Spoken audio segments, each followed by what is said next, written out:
अगर हम DNA replication की बात कर रहे हैं, ये डायग्राम देखिए।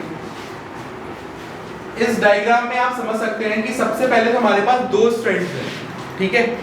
अगर इन दो स्ट्रैंड्स की हम बात कर रहे हैं तो ये दो स्ट्रैंड्स आपको वही है जो आपको ये ऐसे करके दिखते हैं, एक 5 प्राइम से 3 प्राइम और एक 3 प्राइम से 5 प्राइम, ठीक है। उसी को ही हमने इस तरीके से बना रखा है।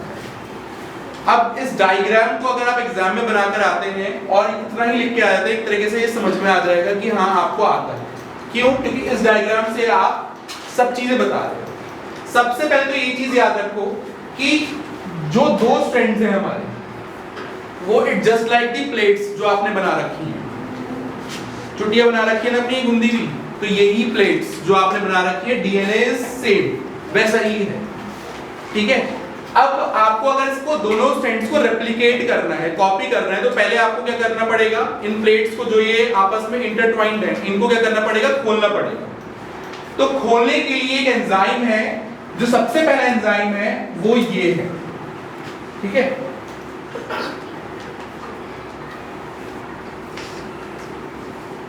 जो सबसे पहला एंजाइम है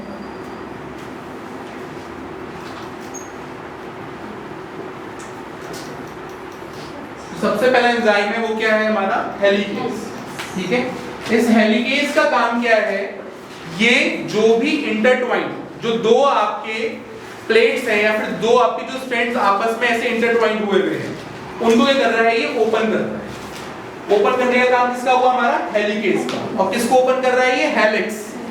हेलिक्स मतलब जो आपका ये उलझा हुआ चीज है, जो इंटरट्वाइंड है, एक दूसरे से घुमा हुआ स्ट्रक्चर है, उसी को ही बोलते हैं हम हेलिक्स। क्या बोलते हैं उसको हम, हेलिक्स। और जो एंजाइम हटा रहा है उस हेलिक्स को, उसका नाम क्या है, हेलिकेज। तो इसने क्या करा, जो ये दो स्ट्रैंड्स थे, ऐसे करके समझ लो, ये इसने खोल दिया उस हेलिक्स को। किसने खोला, हेलिकेज, ठीक है। अब याद रखो हमारे पास दो स्ट्रैंड्स हैं, एक है 5 प्राइम से 3 प्राइम और एक क्या है हमारा 3 प्राइम से 5 प्राइम, ठीक है। ये दो स्ट्रैंड्स हैं हमारे। अब दोनों स्ट्रैंड्स में मैंने एक कंडीशन बताई थी कि अगर हमें रेप्लिकेशन करना है तो हमें कौन सा एंजाइम चाहिए, डीएनए पॉलीमरेज। और जो डीएनए पॉलीमरेज एंजाइम है वो याद रखो हमेशा एक ही डायरेक्शन में घूमता है, उस डायरेक्शन का नाम क्या है, 5 प्राइम से 3 प्राइम, ठीक है। अब जो 5 प्राइम से 3 प्राइम डायरेक्शन में वो जाएगा, तो यहां पर आप देखो 3 प्राइम है, 3 प्राइम से जो दूसरी डायरेक्शन आएगी वो क्या आएगी, इसके अपोजिट 5 प्राइम आएगी। तो यहां पर जो स्ट्रैंड बनेगा वो कैसा बनेगा, स्ट्रैंड कंटीन्यूअस बन जाएगा। कैसे स्ट्रैंड बन जाएगा, कंटीन्यूअस स्ट्रैंड बन जाएगा। लेकिन अब इस वाले कंडीशन पे आ जाओ, यहां पर क्या है, 5 प्राइम से 3 प्राइम है, क्या यहां पर ये ऐसे जा सकता है, नहीं जा सकता। अब एक चीज देखो,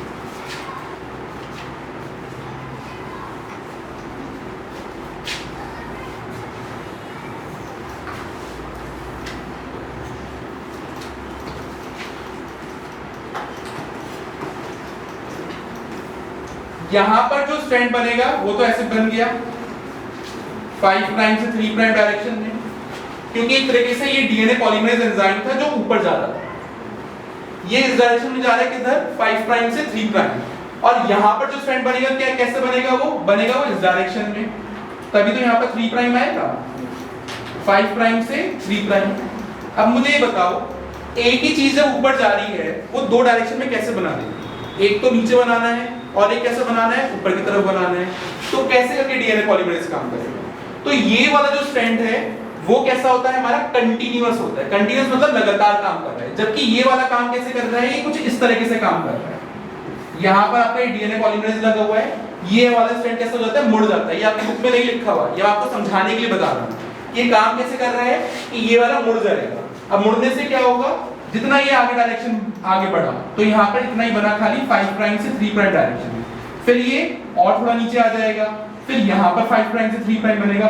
ऐसे ऐसे करके टुकड़ों में हमारे स्ट्रैंड्स बनेंगे। ये कहीं आपकी बुक में लिखा हुआ नहीं है, बस ये बता रखा है कि एक स्ट्रैंड में आपका क्या बनता है, टुकड़ों में बनता है और एक में कंटीन्यूअस में बनता है। अब वो टुकड़ों में क्यों बनता है, उसका रीजन ये है कि डीएनए पॉलीमरेज एक ही डायरेक्शन में चल रहा है।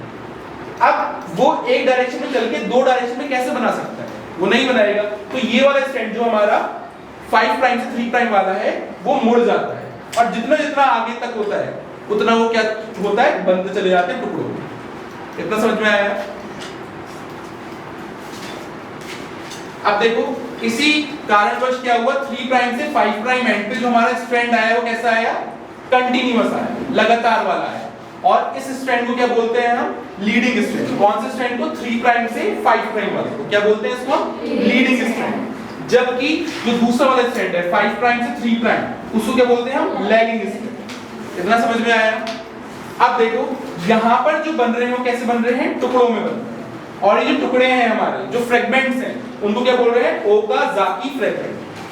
क्या बोल रहे हैं इसको हम, ये बहुत इंपॉर्टेंट है, याद रखना। क्या है फ्रेगमेंट्स, ओकाज़ाकी फ्रेगमेंट्स। अब देखो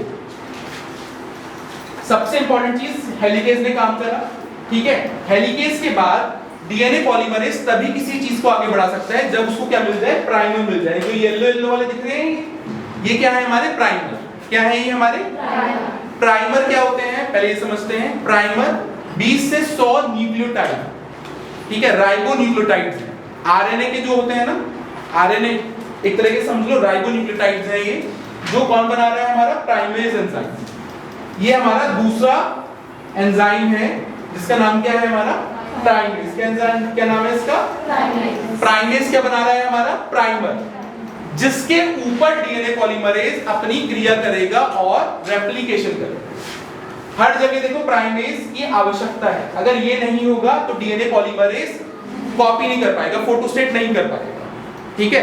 एक तरह से समझ लो ये क्या है, इंक है ये।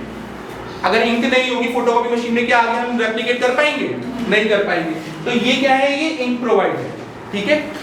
अब क्या होगा, ये तो आरएनए है और ये बना क्या रहे हैं हम, डीएनए। तो हमें आरएनए को रिमूव भी करना पड़ेगा। तो एक डीएनए है, एक डीएनए पॉलीमरेज है जिसका नाम है डीएनए पॉलीमरेज 1। ये क्या करता है, प्राइमर को रिमूव करता चले जाता है, उस आरएनए को रिमूव करता चले जाता है, ठीक है। और कल इसको और समझ लेंगे।